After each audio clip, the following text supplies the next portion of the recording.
ourselves another cold night across KELOLAND with low temperatures falling near, if not below zero in many locations. But the one saving grace, it's not going to be as windy as what we've seen in previous nights. Even out west, we may be in the double digits above zero for an overnight low. For your day on Wednesday, a mainly calm day. Again, not much of a breeze. Temperatures climbing into the teens and 20s above zero in many locations. Even warmer weather by next week, though. We'll talk about that coming up in your extended forecast. But until then, First to 4 starts right now. Live from KELOLAND Media Group. KELOLAND News, first at 4.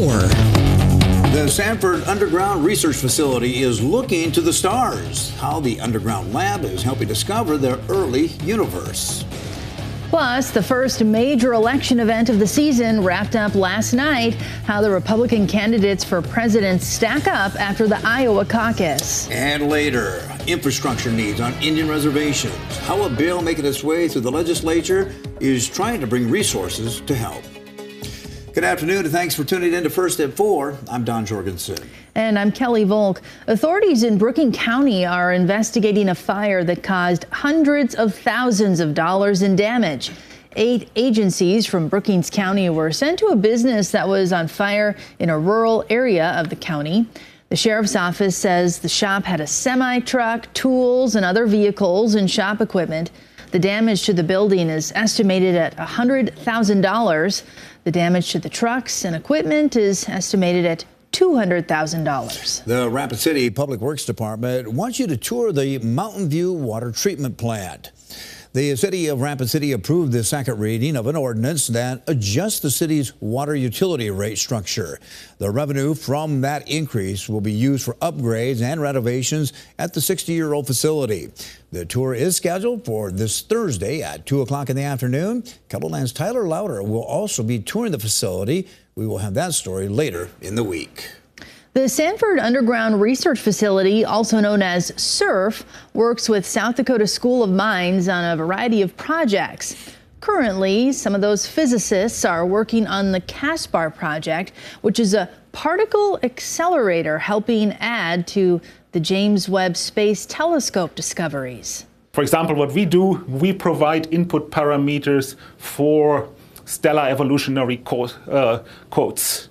With that, astrophysicists can explain how a star evolves, what happens if the star gets older.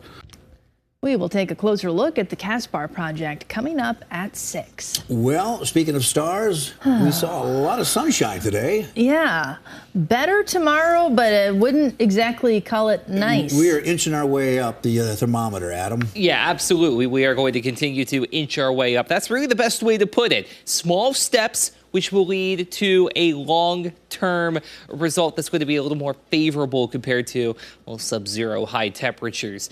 Take a look at the last 7 days here in Sioux Falls, where we, I was going to say peaked in the 20s, but then again, considering what we had to deal with lately, yeah, we didn't do too badly for ourselves, at least at first. We were in the mid-20s, which is pretty close to average for this time of year. But then we just went right into the freezer for really about 3.5 days. That 2-degree reading on Saturday was at 12:07 in the morning. We were basically sub-zero for all of Saturday, all of Sunday, and all of Monday, not getting above zero until roughly 11 a.m.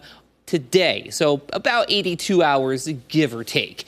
Now we'll stay above zero. At least by day we will. There's Great Bear, some brave souls out there, 8 degrees with a west wind at 11 miles per hour. Beautiful blue skies today. That did help a little bit. Well, helped a little bit more was the fact that it hasn't been as windy as it has been in previous days. 12 in Pierre, 18 for Phillip, as well as Faith, 10 Aberdeen, 7 Sisseton and Marshall, 6 as you head toward Brookings. But yeah, there's still a bit of a breeze out there, 10 to 20 miles per hour in many locations, or unless you're up toward Buffalo, that's a 30-mile-per-hour wind out of the west. So yes, we are still dealing with very cold wind chill values. No, it's not an advisory thresholds. Those are going to be behind us for a little while. Still, it feels like it's -7 in Sioux Falls, -15 for Watertown, -12 in Sisseton, -3 for a wind chill in Pierre. So you will still want to bundle up as you go about the end of your Tuesday. We'll stay sunny, East River especially. To the west, a little more cloud cover starts to build in more and more. We may even see just a little bit of snow by the later part of the week. Not a blockbuster, but something to watch all the same. Details on that and the rest of your forecast are coming up as we head through the hour. All right, thanks a lot, Adam. Several parents in an Iowa town where a deadly school shooting took place earlier this month told school officials on Monday that they want more preventative measures and transparency as the school board plans for students' return. Their comments came during a Perry School Board meeting the day after the death of Principal Dan Marburger, who was critically injured in the shooting.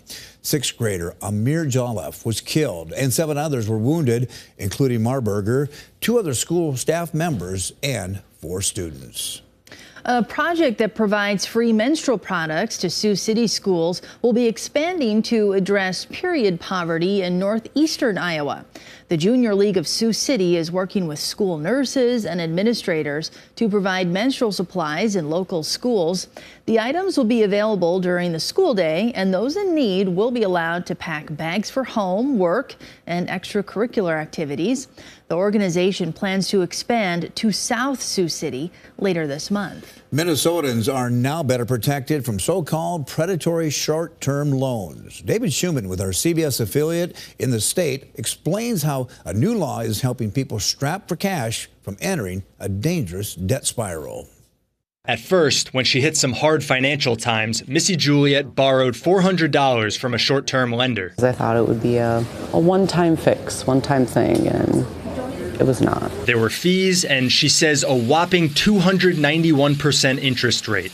She fell behind and took out 3 more similar loans. Then you get the letters to say, hey, you're going to go to court. We're just going to garnish your wages. It feels really awful. You don't want to tell anybody because you don't want anybody to know. This is the all-too-common situation State Senator Judy Seeberger was looking to address when she wrote a bill capping short-term interest rates at 36%. The average number of payday loans that people would have would be 6 payday loans. Some people had 9, some people had 15. They end up getting really expensive and getting these people stuck in a trap they just can't get out of. Missy got stuck in that trap in 2016. Exodus Lending, a St. Paul nonprofit she's now on the board of, paid off her loans, and she paid them back with small payments and 0% interest. She's thrilled lending rates can no longer be astronomical. The 36% interest rate cap was phenomenal. It feels so good that we've advocated so long for this. David Schumann, WCCO News.